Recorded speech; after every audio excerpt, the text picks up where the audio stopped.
successful is what Burn Your Boats means. How did that happen for you? How that's impacted your life, and what that looks like going forward. So, David, tell us a little bit about the background. A lot of people may not know what Burn Your Boats actually means, the story behind it. So, go ahead and tell our listeners here what that actually means, the background. Okay, well, it's a real story. It is history. In 1519, Herman Cortez, a infamous Spanish conquistador, took his small army to Veracruz Okay. and to raid the Aztec Empire. And the Aztec Empire has a lot of gold and a lot of treasure that the Spanish conquistadors are trying to accumulate. And this treasure has been defended for 600 years. And so this is a risky business going over there. He takes his army onto the shore. They stand ready to fight.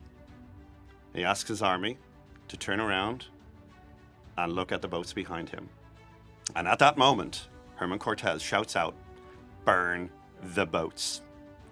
The army look at each other in dismay, and at that point realize they have reached a point of no return. They can't go back, they can't turn around, and they can't go home. And at that point, they go and they fight a much larger army of the Aztecs. And not only did they capture the gold, the treasure, but they actually captured the Aztec Empire Yeah. in its entirety. Yeah. And so what is the mentality behind that point of no return? What does that mean, burn your boats? It means we need to take decisive action, and you don't have a retreat possible.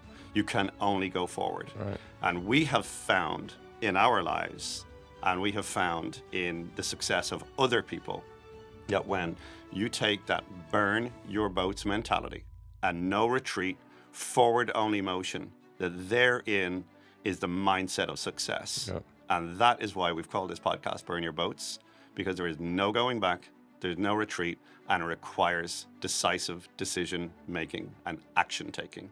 And from there, we can talk about what we're going to deal with in this podcast, which is how to create meaningful action steps in your life where you can grow your income, you can grow your wealth, and you can grow your cash flow to the point where you can live a financially free life. And we're going to bring a lot of cool people into this conversation to have that